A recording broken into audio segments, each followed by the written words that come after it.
Kind of good news is bad news scenario, as now markets are looking toward potential rate hikes, where if the labor market's strong and inflation is high, they're concerned about how that could translate to potential rate hikes on the horizon. Good afternoon. So inflation is in the headlines again here after a very strong jobs report. But let's break this down a little bit further to see kind of what's under the hood. I'm Steele, financial advisor with Mainsail Financial Group here in Bellevue, and our goal is to leave you feeling more empowered after each of these weekly updates, where we bring to you some of the data, the trends, the news that we're watching in the markets. And again, this week, we're going to really focus on, let's call it jobs and inflation, which of course ties to the Fed, which is a big story coming up next week. We'll also spend a quick minute on the SpaceX IPO just to touch on that briefly.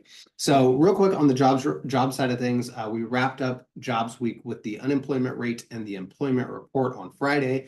Unemployment rate, not a whole lot to write home about here. It came out at 4.3%, which was in line with expectations, similar number, all the above. But the employment report shows that we added a surprise 172,000 jobs. And the markets did not like that one bit. So Friday, we had a bit of a challenging day here in the markets.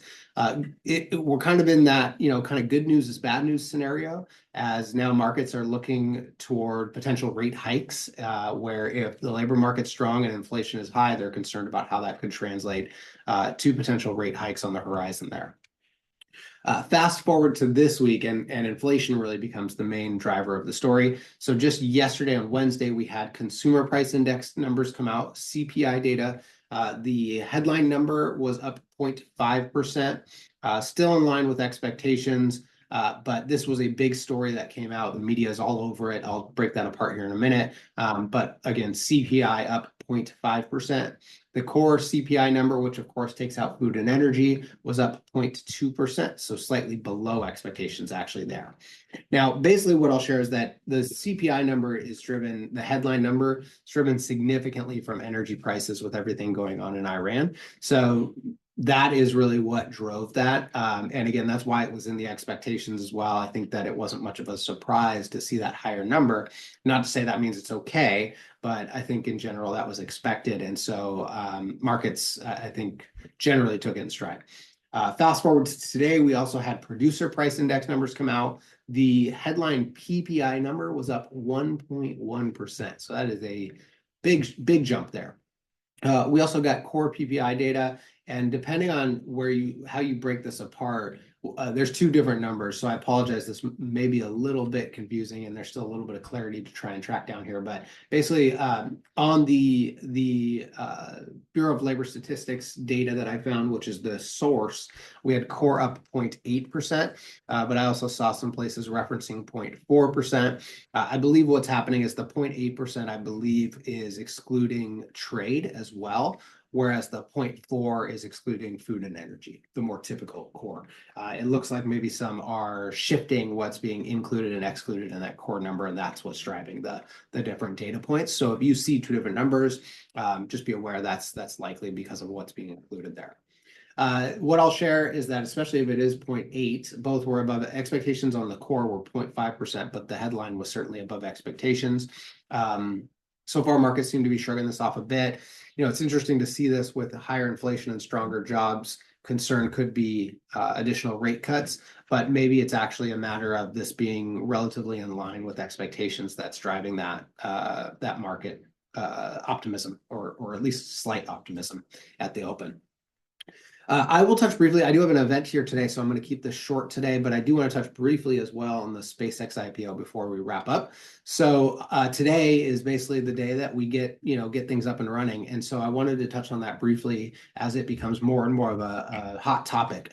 What I will share is that there is a lot of interest on this, and for fair reasons. It's a big name. It's something that people, I think, have wanted a part of for a while. But I will just share a little bit of word of caution around this. Basically, this is one of the largest IPOs we've seen at I think, roughly over $1 trillion market cap coming into the space.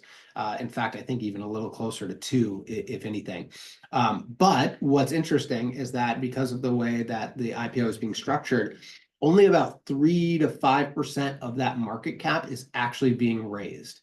So what I mean by that is when they go to market, like as shares are being offered, it's not a lot of shares actually being offered out there in the market. Now, that said, of course, once it's public, anybody can do what they want with it. But basically, there's obviously Elon controls a significant amount of it, and there's a group, the employees control a significant amount as well.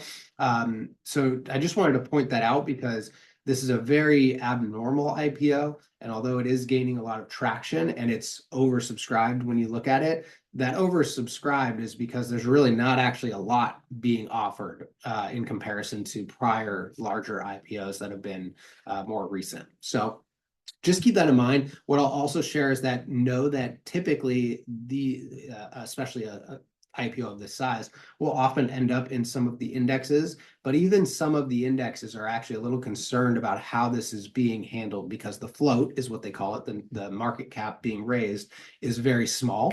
So just keep in mind, even if you own some indexes, they're actually a little bit shying away from this, whereas some will, and it will be a sizable portion of that, that allocation as well. So just keep in mind how this actually gets into your portfolio if you're not buying it directly. Number one, it very likely will. Number two is that it really depends on the funds that you have and how they're seeing this, because even though, an index you think just buys all the companies, the largest companies, for instance, that's not exactly true. They actually do make decisions that dictate what makes it into the index or not. So just be aware of that.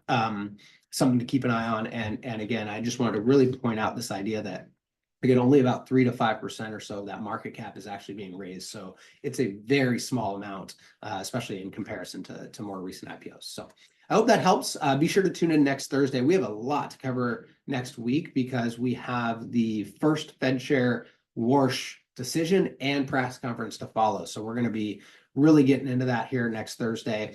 In the meantime, have a great upcoming weekend, and we'll see you next Thursday at 3.